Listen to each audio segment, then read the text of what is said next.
उत्तर प्रदेश के 9 सीटों पर उपचुनाव संपन्न हो गए थे। उसके बाद आज नतीजे भी आ गए हैं। आपको बता दें कि कानपुर की सीसामऊ सीट एक ऐसी सीट थी जो कि काफ़ी चर्चा में थी। उसी बीच यहाँ पर सपा ने परचम लहराया है।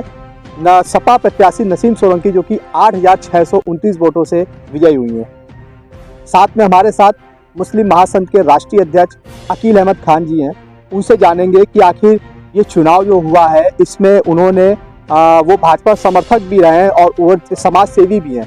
उनके द्वारा काफ़ी कुछ मेहनत करी गई थी चुनाव को लेकर के। आखिर बातचीत करते हैं कि आखिर ये चुनाव का हार का मकसद क्या रहा बीजेपी का। आइए चलें जानते हैं अकील अहमद खान जी से। अकील जी, आपका बहुत बहुत स्वागत है चैनल में। आज आप हमारे साथ पुनः दोबारा आए हुए हैं। चुनाव से पहले आपसे चर्चा भी हुई थी चुनाव को लेकर के। ये जो चुनाव हुआ था सीसामऊ विधानसभा का, इसमें कहीं ना कहीं जो कमियां थी बीजेपी के कार्यकर्ताओं की हो या जनता की हो, कुछ भी आप उसमें कह सकते हैं। ये चुनाव जो सपा के पाले में पुनः 22 साल का रिकॉर्ड नहीं टूट पाया, फिर वहां पर सीसामऊ विधानसभा सीट पे सपा का कब्जा हुआ है। क्या कहना चाहेंगे उसके लिए आप? देखिए, ऐसा है कि माननीय मुख्यमंत्री जी योगी आदित्यनाथ जी के कानपुर में आने के बाद जो मंत्रियों ने जो फैसला लिया, जो मेहनत करी है यहाँ पर, हमारे सुरेश खन्ना जी और तमाम मंत्री रहे और क्षेत्रीय संगठन के लोग रहे, बहुत मजबूती से सबने चुनाव लड़ने की कोशिश करी और जनता तक पहुँचे भी। मगर क्योंकि सबके साथ सबके विकास में जो है जो मामला चल रहा था, उस पर कुछ मेहनत नहीं हो पाई, जिसके कारण ये चुनाव में थोड़ी सी मात हुई है। मगर ये है कि नहीं, आगे इसका प्रयास किया जाएगा। आगे 2027 में चुनाव फिर भारतीय जनता पार्टी लड़ेगी और कोशिश होगी कि अब की बार जो इस बार गलतियां हुई हैं, जिसकी वजह से वोट पूरी तरह से नहीं आ पाया, वो आगे गलतियां नहीं होंगी।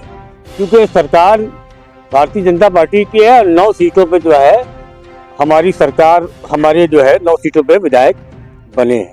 उत्तर प्रदेश में 9 में 7 सीटें आई हैं। तो 7 सीटें आने का मकसद ये है कि हमारी ताकत वैसे बढ़ी है और एक आध सीट तो वैसे भी जा सकती है, कहीं जा सीसामऊ हो या कहीं की भी हो, तो वो उसके जाने से कोई फर्क नहीं पड़ता। हाँ, ये है कि प्रयास पूरा रहेगा। हमारे जो प्रत्याशी थे सुरेश अवस्थी जी, उन्होंने पूरी मेहनत करी और हर वर्ग के पास गए, मुस्लिम क्षेत्र में भी आए, सब जगह गए। मगर अब किस कारण वोट नहीं मिल पाया, क्या हालात हो गए, इसके बारे में अब तो फिर वही जानता ऊपर वाला। नहीं, जिसमें जानकारी आई है कि हिंदू बहुल क्षेत्र जो थे वहाँ का उनको वोट मिला है। क्या हिंदू बहुल क्षेत्र का मिलने का मतलब ये था, उनका एक नारा था बीजेपी का, बटोगे तो कटोगे, उसको लेकर के क्या कहेंगे? ये क्या इसको नकारा है पब्लिक ने, वोटरों ने इस नारे को नकार दिया, जिसकी वजह से आज हार का सामना करना पड़ा बीजेपी? नहीं, हिंदू क्षेत्र में कहाँ वोट मिला है बीजेपी को। हिंदू क्षेत्र में तो वोट जो है डर गया है, समाजवादी पार्टी को गया है, हर तरफ से वोट गया है। अगर वो वोट अगर मिल जाता तो ये भारतीय जनता पार्टी की जीत होती। नहीं, आपको जानकारी नहीं है। ऐसा है, यहाँ पर कुछ ऐसी मतलब क्षेत्र थे, वार्ड थे, जहाँ से मुस्लिम वोट नहीं थे, वहाँ हिंदू वोटरों ने, उसके माध्यम से नसीम की जीत हुई है। हिंदू वोटरों ने जीत दिलाई है नसीम सोलंकी को।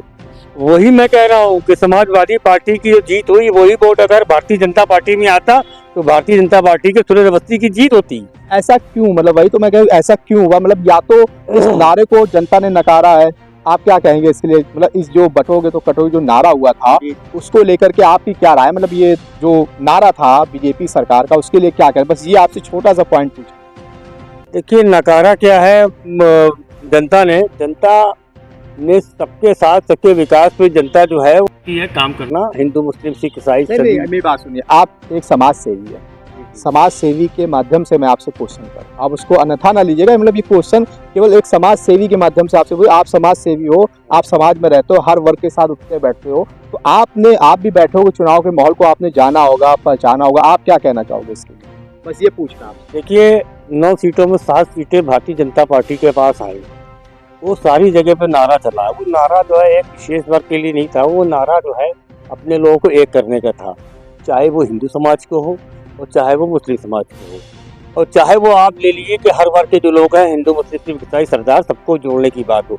अब उसको एक विशेष तौर पे कोई आदमी ले, अगर कोई ले रहा है, इसका कोई असर पड़ा है, तो हो सकता है कि उसकी वजह से ऐसा हो गया। मगर हमें नहीं लगता है, क्योंकि 7 सीटें जो है भारतीय जनता पार्टी के पास आई हैं, उसमें जीत हुई है। ये एक संदेश है 2027 का, एक बड़ा संदेश है कि 2027 में भारतीय जनता पार्टी की बहुमत की सरकार बनेगी और ये जो सब सीटों पर नहीं जीत पाई है भारतीय जनता पार्टी, उन जगहों पर जीतेगी। मुस्लिम वोट भी जाएगा और हम लोग पूरी कोशिश करेंगे।